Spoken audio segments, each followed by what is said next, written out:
Hello guys, my name is the Fiery Fox Mist, and today we're going to play the Stanley Parable. Now, this is a narrative game, and it is on Steam. So I'm gonna be playing the first one and the second one. So it's kind of like a a playthrough of both games. But for now, we're gonna play this. I was gonna play some horror games like Amnesia and Five Nights at Freddy's, but they both weren't working, and also Amnesia crashed a bunch of times. So yeah, but I have closed caption on here so you guys can see what he says if you can't hear it. And yeah, so the screen will be small. Well, it looks small for me. I don't know if the video is gonna make it bigger. But yeah, I'm going to play small so it doesn't make it super glitchy. I'm trying to make it as less glitchy as it can by lowering all the graphics and stuff, so. This is the story of a man named Stanley. Stanley worked for a company in a big building where he was employee number 427. Employee number 427's job was simple. He sat at his desk in room 427 and he pushed buttons on the keyboard. Orders came to him through a monitor on his desk, telling him what buttons to push, how long to push them, and in what order. This is what employee 427 did every day of every month of every year. And although others might have considered it soul-rending, Stanley relished every moment that the orders came in, as though he had been made exactly for this job. And Stanley was happy. I wouldn't be happy. And then one day, something very peculiar happened. Something that would forever change Stanley. What is it? Something he would never quite forget.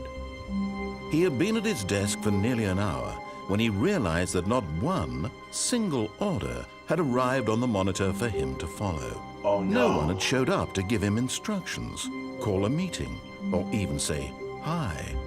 Never in all his years at the company had this happened. This complete isolation. Something was very clearly wrong. Shocked, frozen solid, Stanley found himself unable to move for the longest time. But as he came to his wits and regained his senses, he got up from his desk and stepped out of his office. Okay, so you can click on stuff. Oh, you can close doors. Okay. All of his co-workers were gone. What could it mean? Stanley decided to go to the meeting room. Perhaps he had simply missed a memo. Probably, maybe. Why does every game I play, it's just like when you look outside, it's like nothing.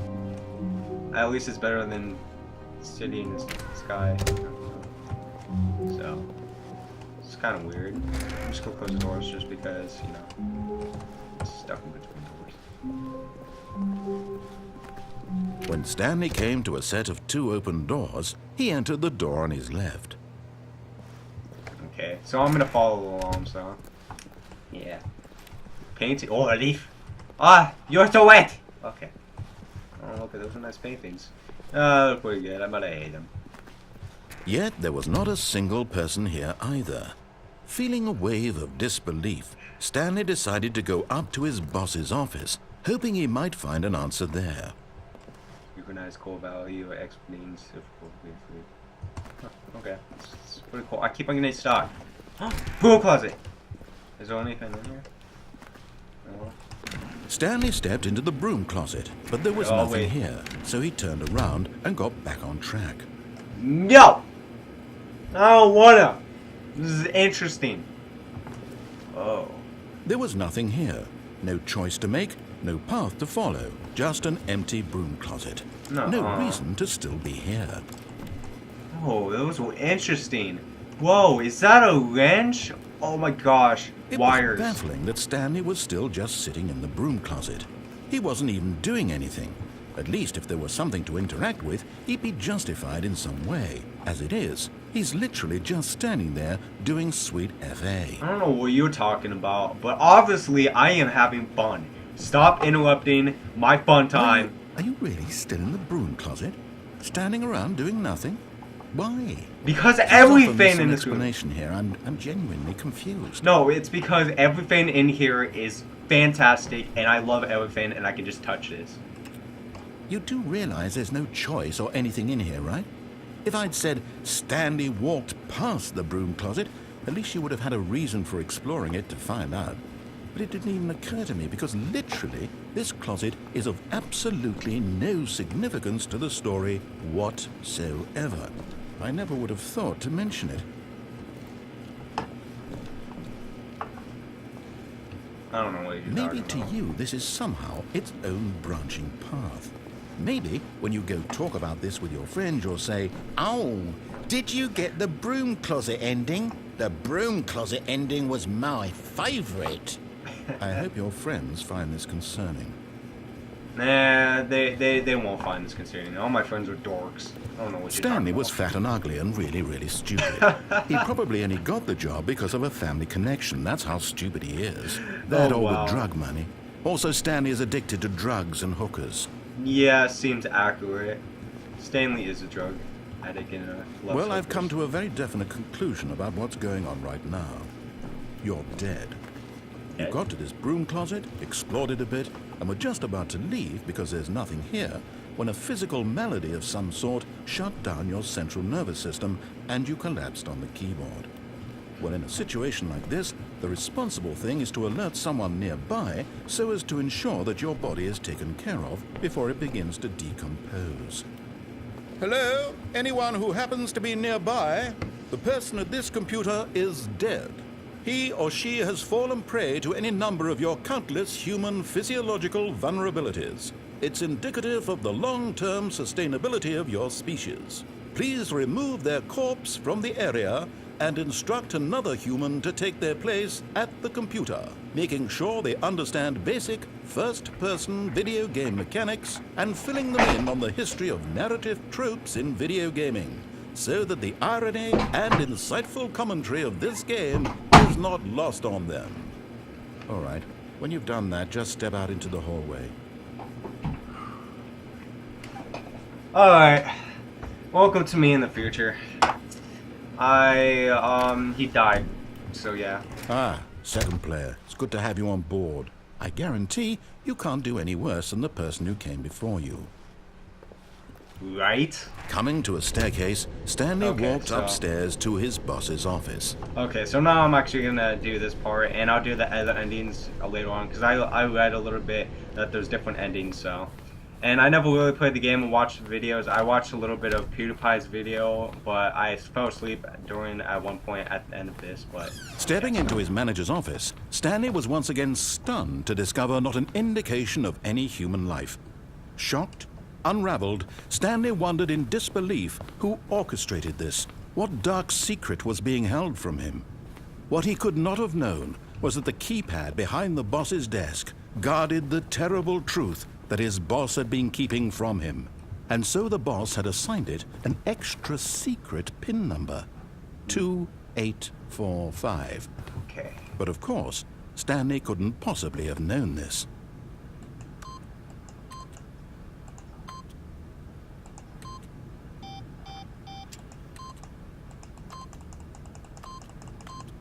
Stanley simply began entering random codes into the keypad, knowing full well the sheer statistical unlikelihood that this would ever result in a correct combination. If he knew that the combo was 2845, it would be another story entirely. But no, this is what he was going to do instead. I can't do it. Stanley just sat around twiddling his thumbs. Trying to input anything on the device was useless, since he could never possibly know that the combination was 2845.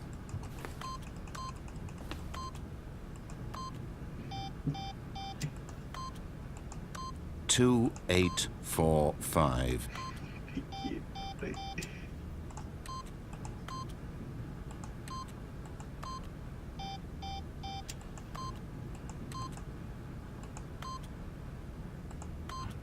Yet incredibly, by simply pushing random buttons on the keypad, Stanley happened to input the correct code by sheer luck.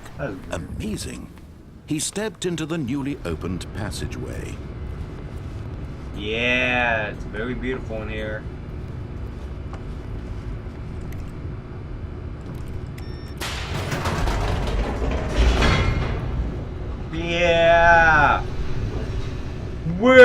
I did it.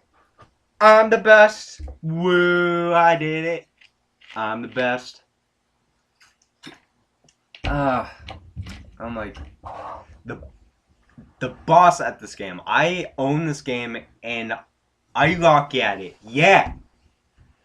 Anyways, why would you be happy for a job where you push buttons? Descending deeper into the building, Stanley realized he felt a bit peculiar. It was a stirring of emotion in his chest, as though he felt more free to think for himself, to question the nature of his job. Why did he feel this now, when for years it had never occurred to him? This question would not go unanswered for long.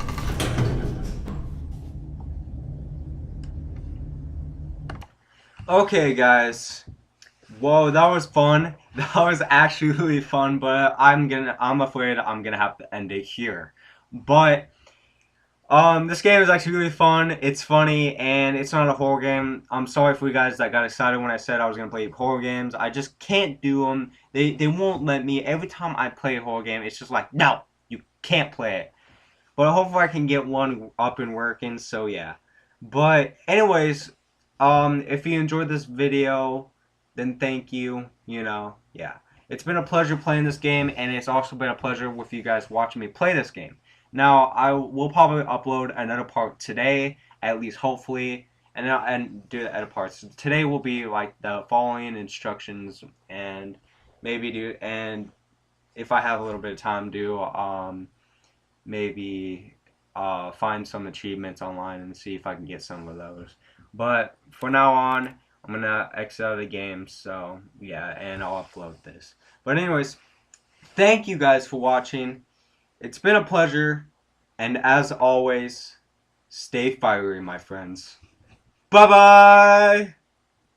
That's Stanley.